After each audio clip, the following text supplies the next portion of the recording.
جب تک معاملہ نہیں ہوگا ہم یہاں پہ دفنانے نہیں دیں گے. اب ایک جنازہ سامنے رکھا ہوا 3 دنوں سے رکھا ہوا ہے. اب تصور کیجئے میرے بھائیوں حالات کتنے برے ہو چکے ہیں. مسلمان اپنی دولتوں میں اپنے گھروں کے اندر اور اپنے عیش و آرام میں کتنا ڈوب گیا ہے, ان کو ذرہ برابر کوئی فکر نہیں ہے. آج ہماری سیاست مدرسوں میں ہے, آج ہماری سیاست مسجدوں میں ہے. جھگڑا مدرسوں کے لیے ہوتا ہے, مسجدوں کے لیے ہوتا ہے, قبرستان کے لیے ہوتا ہے. یہ کیسے ممبر بن گیا, یہ کیسے صدر بن گیا, یہ کیسے سیکریٹری بن گیا. میرے بھائی اللہ کا بندہ کوئی بنا ہے, مل جل کر کے اپنے ذمہ داری نبھائیے اور اس کو زندہ رکھیے. ان مدرسوں کو, ان مسجدوں کو زندہ رکھیے, آباد کیجئے. یہ مدرسے اور یہ مسجدیں یہ اسلام کے قلعے ہیں, قلعے, یہ پیلر ہیں میرے بھائیوں. اگر یہ پیلر ختم ہو گئے آٹومیٹکلی ڈھہ جاؤ گے, گر جاؤ گے. ان مدرسوں کو, مسجدوں کو ڈھہنے مت دو میرے بھائیوں. علماء یہ بھی اسلام کے پلر ہیں, ان علماء کی بھی قدر کر لو میرے بھائیوں. آج ہماری احساس ذمہ داری آئی مردہ, یہ قوم مردہ ہو چکی ہے, مردہ. سماج کے اندر غلط کام ہوتا ہے, مولوی لوگ ٹھیکا لیا ہے کیا؟ بولنے کا حق بات بولیے, اگر حق بات بولیے گا تو اس میں بھی معاملہ ہو جائے گا. اسلام کے اوپر چل نہیں رہا ہے لیکن ایک سے ایک فتوے دینا شروع کر دیتا ہے. آج زناکاری بڑھ رہی کیوں معلوم ہے؟ جہیز کی وجہ سے. کون اس کو روکے گا؟ اگر علاقے کے علماء رک جائیں, نکاح نہیں پڑھائیں گے, آپ بتائیے یہ جہیز رکے گا کہ نہیں؟ لیکن چند مولوی پیسوں میں بک کر کے ارے ہم نکاح پڑھا دیں گے. کیوں ایسے نکاح پڑھاتے ہو؟ جس میں جہیز کا کاروبار ہو, جس میں شریعت کے کھلواڑ ہو, جس میں لڑکیوں کے ساتھ ظلم و ستم ہو رہا ہو, ایسی شادیوں میں جانے کی آپ کو ہمت کیسے ہو جاتی ہے؟ اللہ کی یہاں کیسے جواب دو گے؟ غلط چیزوں میں سپورٹ کیسے کر لیتے ہو؟ آپ کو کوئی ذمہ داری کا احساس نہیں ہے کہ مجھے اللہ کی یہاں جواب دینا پڑے گا, مجھے اللہ کی یہاں کھڑا ہونا پڑے گا. اللہ کے نبی فرماتے ہیں کہ لوگوں قیامت کے دن اللہ کی یہاں جب تک بندہ 4 سوالوں کا جواب نہ دے لے, جب تک 5 سوالوں کا جواب نہ دے لے, تب تک بندہ اپنے قدم کو ہلا نہ سکے گا. عن عمری فیما افنا, ان کی عمر کے بارے میں, زندگی کے بارے میں اللہ پوچھے گا تم نے اپنی عمر کہاں گزاری, کیسے گزاری, بولو. وعن شبابہ فیما بلا, اس کی زندگی کے بارے میں, جوانی کے بارے میں اللہ پوچھے گا آئے میرے بندے تو نے اپنی جوانی کہاں گزاری یہ بھی تو بتاؤ. ومالہ من این اکتسب, آئے میرے بندے تو نے مال کہاں سے کمایا یہ بھی بتاؤ, اور مال کہاں پہ خرچ کیا یہ بھی بتاؤ. اور آگے ایک جملہ یہ آتا ہے کہ تم نے کیا جو علم سیکھا اس کے اوپر کتنا عمل کیا یہ بھی تم بتاؤ. ان سوالوں کا جواب تمہیں کیا کبھی کبھی کوستا نہیں ہے, کبھی کبھی تمہیں ذمہ داری کا احساس نہیں ہوتا ہے کہ اللہ کی یہاں مجھے جواب دینا پڑے گا ہماری اپنی زندگی کے بارے میں, جوانی کے بارے میں, اپنے مال کے بارے میں, اپنے جو ہم نے علماء سے تقریریں سنی اور ان کے اوپر ہم نے کتنا عمل کیا اس کے بارے میں اللہ کو جواب دینا پڑے گا. وقفوہم انہم مسئولون, فرمایا لوگوں کو روک دیا جائے گا اور کہا جائے گا ان سے سوال کیا جائے گا. اللہ کے نبی کو اسی کا تو احساس تھا اور اللہ کے نبی اکثر اپنی دعا میں یہ دعا مانگا کرتے تھے, اللہم حاسبنی حسابا یسیرا, اے اللہ تم میرا حساب آسان کر دے, اے اللہ میرا حساب آسان کر دے. اللہ قیامت کے دن تم سے پوچھ لے کہ تم نے یہ کام کیوں کیا, کیسے کیا, بتاؤ میرے بھائیوں کیا جواب دے سکتے ہو؟ غور کرو, یہ احساسی ذمہ داری ختم ہو چکی ہے, ہمارے اندر سے احساس ختم ہو چکا ہے. ہماری قوم کی بیٹیاں غلط کام کر رہی ہے کوئی پرابلم نہیں ہے, ہمارے قوم کے لڑکے غلط کام کر رہے ہیں کوئی پرابلم نہیں ہے, ہمارے یہاں کی شادیاں غیروں کی طرح ہو رہی ہے کوئی پرابلم نہیں, کوئی احساس نہیں ہے. اور قوم مردہ قوم مت بنو, زندہ قوم بنو, اپنے آپ کو زندہ رکھو. جیسے مچھلی اگر مر جائے تو سمندر کی یا پانی کا بہاؤ اسے بہا لے جاتی ہے، پانی کے اندر وہ مچھلی بہ جاتی ہے۔ میرے بھائیوں اگر تم زندہ رہو، مچھلی اگر زندہ ہو تو سمندر میں اور بہتی پانی میں اپنا جگہ بنا لیتی ہے اور راستہ بنا لیتی ہے۔ اور لوگوں تم زندہ ہو اور زندہ رہو اور اس قوم کو زندہ کرو، اس قوم کو مردہ مت کرو، اس قوم کو زندہ رکھو، اور اس قوم کے اندر غلط کام ہو رہے اس کو منع کرو، اور قوم کے اندر ان تمام رسم و رواج کو ختم کرنے کی ذمہ داری آپ کی بنتی ہے۔ اللہ نے پوچھ دیا کہ تم دنیا کے اندر آئے کیا کیا؟ ارے اللہ، او اللہ میں نے ایک بلڈنگ بنائی، اچھا بیوی کے لیے اتنے کپڑے لیے، اچھا بچوں کے لیے گاڑیاں خریدی، اچھا تم نے دین کا کیا کام کیا؟ کچھ نہیں۔ کون سے کام کیا؟ کچھ نہیں۔ مسجد کے لیے کیا کیا؟ کچھ نہیں۔ مدرسوں کے لیے کیا کیا؟ کچھ نہیں۔ میرے بھائیوں کہ اللہ نے اسی کھانے پینے اور دوڑنے بھاگنے مکان بنانے کے لیے پیدا کیا ہے؟ نہیں نہیں، بالکل نہیں۔ وما خلقت الجن والانس الا لیعبدون، فرمایا ہے میرے بندو ہم نے تمہیں اپنی عبادت کے لیے پیدا کیا ہے۔ عبادت یہ مردوں کے لیے بھی ہے، یہ عبادت عورتوں کے لیے بھی ہے، یہ عبادت یہ علماء کے لیے بھی ہے، یہ عبادت یہ جاہلوں کے لیے، کم جاننے والوں کے لیے بھی ہے، یہ عبادت سب کے لیے ہے، صرف مولویوں کے لیے عبادت نہیں ہے۔ میرے بھائیوں سبھی کے لیے عبادت ہے۔ اسی عبادت کے لیے تو اللہ تعالیٰ نے ہمیں اور آپ کو پیدا کیا ہے۔ ذمہ داری ہے۔ آپ کا بیٹا نماز نہیں پڑھتا، آپ کو احساس ہے؟ آپ کی بیوی نماز نہیں پڑھتی، آپ کو احساس ہے؟ عورتوں اور لڑکیوں گھروں کو خوبصورت بنانے والی ہو، اپنے آپ کو خوبصورت بنانے والی ہو، کئی کئی طریقے سے میک اپ کرنے والی ہو، سنو کیا تم کو احساس ہے تمہارا شوہر نماز نہیں پڑھتا ہے؟ کیا تمہیں احساس ہے کہ میں اپنے شوہر کو نمازی بنا دوں؟ ایک عورت چاہے تو کچھ بھی کر سکتی ہے، کچھ بھی کر سکتی ہے۔ عورت کے اندر بہت پاور ہے، لیکن عورتوں کو کبھی کبھی حق بات بولیے تو مانے گی ہی نہیں۔ مرد حضرات جو گڑبڑ طریقے سے ادھر ادھر راستے بھٹک جاتے ہیں، اس میں عورت کا بھی بہت بڑا قصور ہے، اور برا نہ مانے۔ کئی مرد ایسے ہیں جو اپنی بیوی کو چھوڑ کر کے غیر کی طرف نظر کرتے ہیں، حالانکہ یہ بھی غلط ہے، یہ بھی زنا ہے، یہ بھی غلط ہے۔ لیکن آپ کا شوہر دوسری عورت کو دیکھتا کیوں ہے؟ آپ کو احساس ہے اس بات کا؟ آپ کا شوہر گھر میں آتا ہے، آپ اپنے شوہر سے پیار سے باتیں نہیں کرتے ہو، اپنے شوہر کو پیار سے کھلاتی نہیں ہو، اپنے شوہر کی ذمہ داری نبھاتی نہیں ہو۔ آپ کا شوہر لا کر کے جو چیزیں دیتا ہے، وہ کپڑے اور وہ ساری چیزیں پہن کر کے بھی شوہر کے سامنے بن سنور کر کے جاتی نہیں ہو۔ اب جب شوہر نہ ہو تو کسی اور کے لیے سجتی ہو۔ ان کو اگر ابھی علاقے میں جھارکھنڈ میں بہار کے اندر بھی شادیوں کا سسٹم ہے، ابھی تہوار ہی چل رہا ہے، شادی دیکھیے ایک دلہن بنتی ہے لیکن کئی دلہنیاں بن کر کے جاتی ہیں، اتنے میک اپ مت پوچھیے۔ اب بتائیے جو شوہر لایا اس کے لیے سجنا چاہیے کہ کسی اور کے لیے؟ لیکن عورتیں یہ کام دوسروں کے لیے کر رہی ہے۔ اب بتائیے آپ اپنے شوہر کے لیے کام کرنا چاہیے۔ اب آپ کا شوہر اگر کسی غیر لڑکی کی طرف دیکھ رہا ہے تو آپ اس کے اندر سب سے بڑے گنہگار۔ اپنے شوہر کے سامنے اچھے بن کر کے جائیے، پوچھئے میں کیسی لگ رہی ہوں، آپ کو کون سا ڈریس پسند ہے، آپ کو کیسا کھانا پسند ہے، میں کس طریقے سے رہوں کہ آپ مجھ سے خوش ہوں۔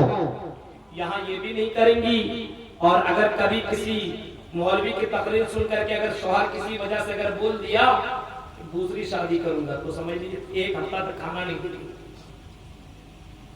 اگر کسی شوہر نے کہہ دیا شریعت پہ عمل کروں گا دوسری شادی کروں گا، تم میرا خیال نہیں کرتی ہو، تب گھر کے اندر جھگڑے شروع۔ عورتوں کو بھی سمجھنا چاہیے اسلام کو۔ آپ کے شوہر کو مومن بنانا اور اسلام کے اوپر چلانا یہ آپ کی ذمہ داری ہے۔ پہلے کی عورتیں اپنے شوہر کو میدان جنگ کے لیے تیار کیا کرتی تھی، اور باقاعدہ تلوار نیزے وہ ساری چیزیں دے کر کے میدان جہاد کے لیے بھیج دیا کرتی تھی. وہ مائیں کیسی تھی جو اپنے بچوں کو میدان جنگ کے لیے بھیج دیا کرتی تو ایک ایک نہیں 4 خنسا کا وہ منظر, خنسا ایک عورت کا نام ہے نا خنسا, جنگ قادسیہ کا وہ منظر پڑھیے, تاریخ کی کتابوں کو پڑھیے. اس عورت نے اپنے 4 بیٹوں کو تیار کیا اور میدان جنگ کے لیے بھیج دیا. آپ اپنے بیٹوں کو مسجد کے لیے بھیج سکتے ہیں تیار کر کے, مدرسوں کے لیے نہیں بھیج سکتے تیار کر کے. اپنے شوہر کو جمعے کے دن پہلے بلا کر کے تیار کر کے مسجد کے لیے نہیں بھیج سکتے. جائیے جمعے کی نماز پڑھنے کے لیے پہلے پہنچیے میرے شوہر, اللہ مجھ سے اگر پوچھے گا تو میں جواب دوں گی, اے اللہ مجھے دنیا کی اتنی لالچ نہیں تھی, اللہ مجھے تیری رضا چاہیے تھا, اور تیرے لیے میں نے شوہر کو صبح سویرے نہلایا, غسل کروایا, قرآن کی تلاوت کروایا, اور میں اپنے شوہر کو خطبہ سے پہلے مسجد کے اندر میں نے بھیج دیا. میری بہنوں, اپنے اندر ذمہ داری کا احساس پیدا کرو, احساس ذمہ داری اپنے اندر پیدا کرو. عورت کو بھی چاہیے, مرد کو بھی چاہیے, ہر کسی کو بھی اپنی ذمہ داری کا احساس ہونا چاہیے میرے بھائیوں, ورنہ قیامت کے دن آپ کو اسی ذمہ داری کے بارے میں اللہ پوچھے گا. اور یہاں کے لوگوں, سماج کے اندر جو گڑبڑیاں ہو رہی ہیں ان کو ختم کرو, ورنہ اللہ کے یہاں جواب دینا پڑے گا. صرف یہ مولویوں کا کام نہیں ہے, صرف یہ علماء کا کام نہیں ہے, یہ آپ کی ذمہ داری ہے. ہمارا بچہ دن رات فری فائر کھیل رہا ہے, کوئی پرابلم نہیں. ہمارا بچہ انسٹاگرام پہ لگا ہوا ہے, کوئی پرابلم نہیں. ڈریم 11 پہ پیسہ لگا کر کے حرام رزق کمانے کے چکر میں لگا ہوا ہے, کوئی پرابلم نہیں. یہ کون کرے گا اور ان بچوں کو دیندار کون بنائے گا؟ میرے بھائیو, یہ آپ کی ذمہ داری بنتی ہے. فَكُلُّكُمْ رَاعٍ وَكُلُّكُمْ مَسْئُولٌ عَنْ رَعِّيَّتِهِ. اللہ کے نبی فرماتے ہیں ہر کوئی ذمہ دار ہے اور ہر کسی سے اس کی ذمہ داری کے بارے میں اللہ پوچھے گا. میرے بھائیو, مسجد کے لیے بھی اللہ آپ سے سوال کرے گا. مسجد کو تو آپ بنا رہے ہیں, لیکن اس مسجد کو آباد کرنا یہ آپ کی ذمہ داری ہے. آذان ہو تو آپ نماز پڑھنے کے لیے نکلو, اپنے دوستوں کو فرینڈوں کو لے کر کے مسجدوں کے لیے نکلا کرو. اور اے ذمہ داروں, آپ اگر نماز پڑھنے کے لیے جاؤ تو اپنے بیٹوں کو بھی مسجد کے لیے لے کر کے جایا کرو. اللہ کے یہاں جواب دینا پڑے گا. ذمہ داری کا احساس تھا حضرت عمر فاروق کا. اللہ کی قسم کیسے ذمہ دار تھے. آؤ ایک منظر میں آپ کو سناتا ہوں. عمر فاروق رات کی تاریکی میں سفر کر رہے ہیں, گشت لگا رہے ہیں. کیا دیکھتے ہیں, ایک جگہ چراغ جل رہا ہے. عمر فاروق پہنچتے ہو, دیکھتے ایک عورت ہے اور اس کے بغل میں چھوٹے چھوٹے بچے رو رہے ہیں. امیر المومنین نے پوچھا, بھینس بدلا ہوا تھا, کپڑا بدلا ہوا تھا؟ عورت کو پتا نہ چلا کہ یہ امیر المومنین ہے. عمر فاروق پوچھتے ہیں, اے خاتون یہ بچے کیوں رو رہے ہیں؟ اور جواب دیتی ہے, گھر کے اندر کھانے پینے کا سامان نہیں ہے, ہانڈی میں نے چولہے کے اندر رکھا ہوا ہے, پانی کھول رہا ہے, لیکن اناج نہیں ہے کہ بچوں کو کھانا کھلا سکوں. ہمارا امیر المومنین خیال نہیں کرتا ہے.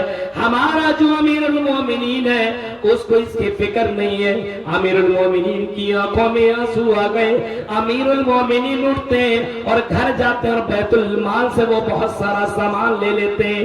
ان کا غلام ہے اسلم کہتے ہیں, امیر المومنین میں آپ کا خادم ہوں, غلام ہوں, آپ یہ سامان یہ بوری مجھے دے دیجئے, آپ اپنے کاندھے میں مت لا دیے, آپ امیر المومنین ہیں, اچھا نہیں لگ رہا ہے اور یہ ہماری ذمہ داری ہے, یہ ہم اپنے کاندھے میں لے کر کے جا رہے ہیں. امیر المومنین کہتے ہیں, اسلم یہ جو میں اپنے کاندھے پر بوری رکھا ہوا ہوں, یہ آٹا کا بوری ہے, یہ چاول کا بوری ہے, یہ راشن کا سامان ہے, یہ جو میں لے کر کے جا رہا ہوں یہ میری ذمہ داری ہے. اگر تم آج میرا بوجھ اٹھاؤ گے تو بتاؤ قیامت کے دن کیا تم میرا بوجھ اٹھاؤ گے؟ یہ غلام یہ اسلم کہنے لگا, اللہ اے امیر المومنین قیامت کے دن میں آپ کا بوجھ نہیں اٹھا سکتا ہوں. امیر المومنین نے اپنے غلام کو لیا, نکل گئے, اس عورت کے پاس پہنچتے ہیں اور عورت سے کہتے ہیں کہ لیجئے یہ چاول ہے, یہ آٹا ہے, یہ راشن ہے, کھانا پکائیے, اپنے بچوں کو کھانا کھلائیے. عورت چیخ کر کے کہتی ہے, اے اجنبی بھی کاش کہ آپ امیر المومنین کی جگہ ہوتے، امیر المومنین آپ ہوتے تو کتنا اچھا ہوتا۔ یہ امیر المومنین کی دعائی دے رہے کہ آپ امیر المومنین بن جاتے تو کتنا اچھا ہوتا۔ اس کو نہیں معلوم کہ جس نے یہ سارا غلہ لایا ہے اپنے پیٹھ میں بوجھ لے کر کے آیا ہے، یہ کوئی اور نہیں، یہی تو امیر المومنین ہے۔ ان کو ذمہ داری کا احساس تھا۔ روتا ہوا اپنے قوم کی عورت کو دیکھا، بچے کو بھوک کے مارے روتے ہوئے پایا تو امیر المومنین نے اپنے کاندھے میں لاد کر کے ان کے گھر میں کھانا پہنچا دیا۔ میرے بھائی کیوں یہ احساس ذمہ داری ہے کہ اللہ کی یہاں جواب دینا پڑے گا، ورنہ رات کی تاریکی میں کوئی ایسا امیر المومنین، کوئی آدمی ایسا جو سردار ہو علاقے کا اور 22 لاکھ مربع حکومت کرنے والا اتنا شاندار بادشاہ، کیا ایسا کام کبھی کر سکتا ہے؟ احساس ذمہ داری کی وجہ سے یہ قدم اٹھایا تھا۔ میرے بھائی ہمیں بھی اپنے اندر احساس پیدا کرنا ہے، ہمارا بچہ غلط کر رہا ہے ہمیں روکنا ہے، ہماری سماج کی لڑکیاں بہک رہی ہے اسے روکنے کی ذمہ داری ہماری ہے، ہماری لڑکیاں غلط راستوں پہ چل رہی ہے اس کو سدھارنے کی ذمہ داری ہماری ہے، ہماری مسجدیں ویران ہے اس کو آباد کرنے کی ذمہ داری ہماری ہے، مدرسے ہمارے ویران ہیں مدرسوں میں بچوں کو پڑھانے کی ذمہ داری ہماری ہے۔ احساس ذمہ داری اپنے اندر پیدا کرو۔ قوم کے غیور مسلمانوں، بھائیوں اور بہنوں، ایک ذمہ دار بنو، ایک زندہ قوم بنو، مردہ قوم بننے کی ضرورت نہیں ہے۔ یہ چند اہم باتیں تھی جو میں نے آپ کے سامنے رکھی ہے، اس امید کے ساتھ شاید کو اتر جائے تیرے دل میں میری بات۔ رب العالمین سے دعا ہے کہ بارے اللہ جو باتیں بتائی گئی اللہ ان باتوں کے پر کہنے والے کو، سننے والے کو، سنانے والے کو سب کو اللہ عمل کرنے کی پوری توفیق عطا فرما۔ اللہ مسجد کے لیے جن لوگوں نے تعاون کیا اللہ اس کے تعاون کو قبول فرمائے، اور جن لوگوں نے ابھی تک تعاون نہیں کیا ہے، جو ابھی تک مہا کنجوس بنے ہوئے ہیں، اللہ اس کو دل کھول کر کے مسجد کے لیے تعاون کرنے کی توفیق عطا فرمائے، آمین۔ وآخر دعوانا الحمدللہ رب العالمین، والسلام علیکم ورحمۃ اللہ وبرکاتہ۔